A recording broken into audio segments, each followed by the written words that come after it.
Trust me, I'm not being overdramatic when I say that bodyweight exercises for menopausal runners are life-changing. It can sometimes come across as a fancy gimmick or a way for people to show off on the internet, but truthfully, deep down, it's something that will improve the quality of your running and the longevity of your life. Today, I wanted to share with you the 5 best bodyweight exercises for menopausal runners.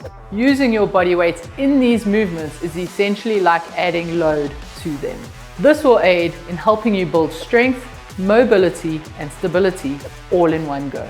So, this first one is not going to break the internet for its innovative uniqueness, but it is by far one of the most important strength exercises in the world. If you don't want healthy knees, mobile hips, or stable ankles, then don't do this one. The squat is the holy grail of strength and conditioning for runners. When learning how to do a squat, there are a few fundamental mistakes that I see people make.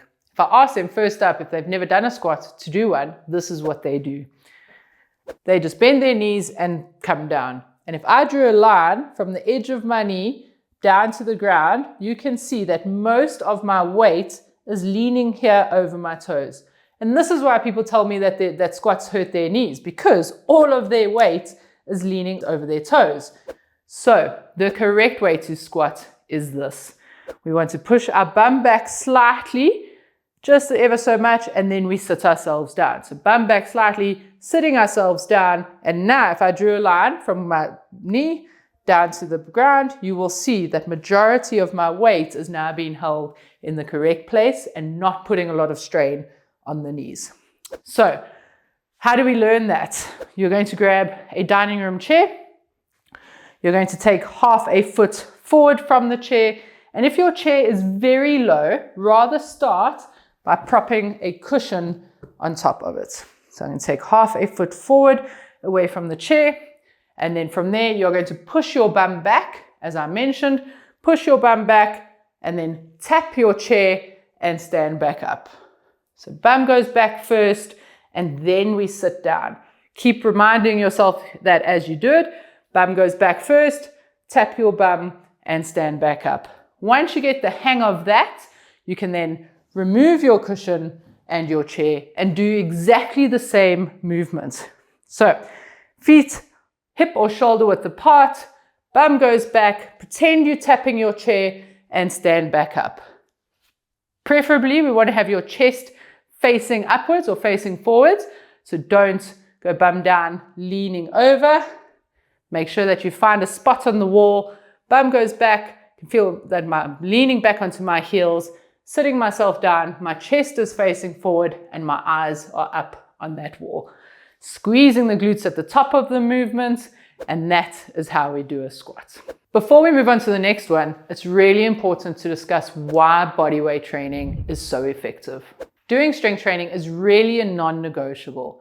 The loss of muscle mass that happens naturally over time is and can be quite detrimental to your life and your running. Strength training is the way that we reverse those effects.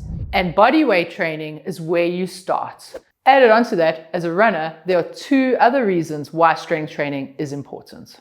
The first reason is like reinforcing the walls of a castle. Each exercise is like adding another layer of protection to the fortress, making it more and more resilient. Just as strong walls of the fortress deter invaders, strength training fortifies your muscles, ligaments, and bone, making you less susceptible to injury. And just as a well-fortified castle stands the test of time, a body strengthened through training is better equipped to prevent injuries and maintain its integrity for years to come.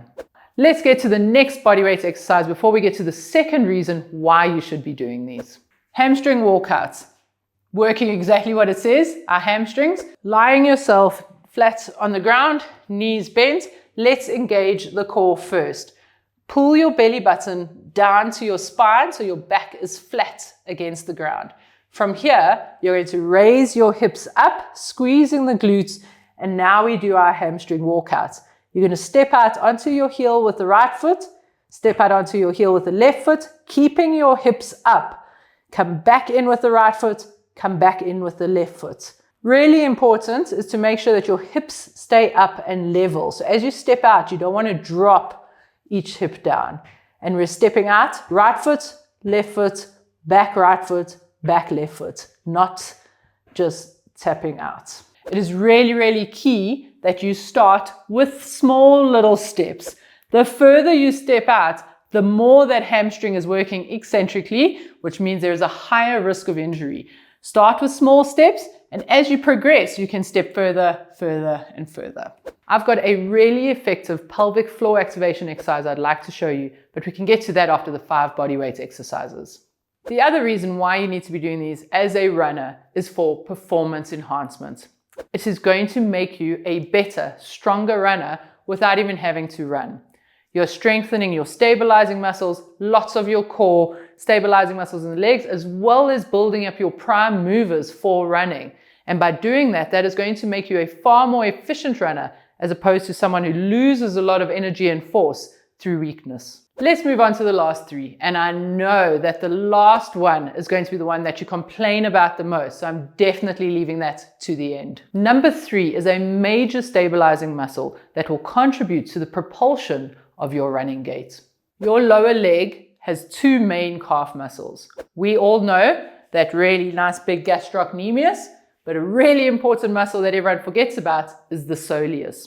The soleus runs down on either side of the gastroc, and that provides stability while we are running. Every time you take a step, that soleus is activating to keep your foot and essentially the whole of your body stable, ready to propulse you forward for your next stride. So how do we make that stronger? We're going to do a calf raise. You can lean up against the wall just for a little bit of stability if you struggle with balance. Try and use the outside of your hand to hold it there so you're not pulling yourself up. So making sure that you're just relaxing your hand and using it as a stable axis. From here, you're going to be standing on one foot. You're going to bend that leg a little bit. So this is where we tackle the soleus. And from here, you are just then going to do a calf raise, keeping this knee bent. We don't want to stand up and straighten the knee like that. Keep this knee nice and bent and pushing up, coming back down from there. Try and focus to keep all of the pressure on the ball of your foot. You can see that I've taken my shoes off for this exercise. Less cushioning is better, so you get a really nice idea of what your foot is doing, and keeping all of the pressure on the ball of the foot as you go up and come back down will also help work on other stabilizers within the lower leg. So, how often should we be doing these exercises? Ideally, in order to reverse the effects of aging, 3 times a week. But if you can't get 3 sessions in a week, 2 is better than 1 and 1 is better than none.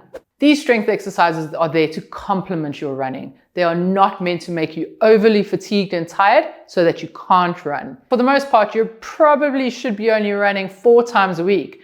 That's 7 days. Where do you get your rest day in? Well, ideally, I would suggest that you do your first 2 strength sessions on non-running days. And if you can manage that 3rd session, just to make sure that you're doing that 3rd session on an easy run day. This next exercise is going to specifically engage your glutes and your deep hip rotators. This is vital for ensuring pelvic stability and controlling hip movement during your running gait. Side bridge clams. Sounds like a lot. This is really going to work your glutes. So it's a combination of 2 exercises, a side bridge or side plank and a clam. What is really, really key with this exercise is your positioning and how you start. So you're going to be in your bridge position, but what's very important is where your feet are. We don't want your feet in front of you like that. We don't want them behind. Your knee is at 90 degrees, and then from there, you should have a straight line from your shoulder through your hip to your ankle. So not there and not there. Keeping the knees at 90 degrees so that they're not straight or too close, and that is your angle that you're going to start at. Going into the side bridge, you want to have your elbow directly under your shoulder. And before you do anything, start engaging your core. Start making everything nice and tight. Drive those hips up. And we're going to hold that position, keeping the hips up over there. And what's happening here is that you're then just going to do a clam, lifting this knee. And the things not to do here are to fall down and open up. Keep this hip up. That's 1. 2, you want to make sure that you're just lifting up so far that the hip stays where it is, so you're not falling backwards. And lastly, you want to feel like I'm tugging you on your belt moving forward. So over here, driving that hip forward, and that is going to be the really key part of working this bottom glute as well. So from there, nice and stable, belt forward, lifting up that knee just to where the hip aligns and not dropping down in the hips. If you are new to strength training or not regularly doing strength work, I just want to emphasize that body weight training is enough. Just like anything we do, we adapt to a load and we need to progress to improve. So slowly adding weight and resistance in a safe progression is the way to improve. So we've covered hips, glutes, and hamstrings, but what's still missing here is the core and shoulders. For all of these movements and exercises in this video, we are directing this to people who are injury-free and do not have any other contraindications to exercise and running. If you have injuries and concerns, YouTube really isn't the place to be getting your individualized, specialized programs for your rehabilitation and your injury. So with all of that in mind, I'm now going to show you some regressions of push-ups. I know a lot of people don't love push-ups, so you may be going, why am I putting this in for a runner's program? But ideally for menopausal women, we want to work on upper body aspects to look after our bones, not only in our lower body, but to make sure that our upper body is also being looked after. For running purposes, this is a good exercise just to get some nice shoulder stability. So hopefully we can work on some postural aspects as well. Starting off, you want to be on your knees, modified push-up. Hands must be directly under your shoulders. The biggest mistake I see people make here is they push their bum back and then they go down, keeping their bum up. So before you do anything, tuck your pelvis in so that this is in a nice straight stripe and you hold that position the entire time. So not bum out, tuck in, going down into your push-up and coming straight back up. Keeping that bum pushed in. Try not to push that bum out to come back up. And if you are struggling with this, you can regress it to doing push-ups against the wall to start, then come into these. From there, we progress into knees off the ground, going down and driving ourselves up. And ideally, we want to go down to 90 degrees in the arms or lower. Learning how to activate your pelvic floor is one of the things that's going to be far more effective than just doing Kegel exercises all the time. So I'm going to teach you how to activate your pelvic floor when doing strength exercises. Lying on your back, knees bent, you want to try, first up, engage the core. So we want to pull the belly button down to your spine, nice and flat back. And then from there, you want to squeeze your ribs to your hip bone. The minute you do that, you will feel a gentle activation of the pelvic floor. You might even see that my pelvis tilts slightly, and we hold that position when we're doing a core exercise. So if we're doing a hip raise, coming back down, if we're doing dead bugs, engage that pelvic floor in the core first, and then we move into our exercise. So many different exercises in this position. Squeeze the ribs to the hips, and you'll feel that pelvic floor engage. Whew, now that those are over, I always get the question, is Pilates or yoga good enough? And the answer, unfortunately, is no.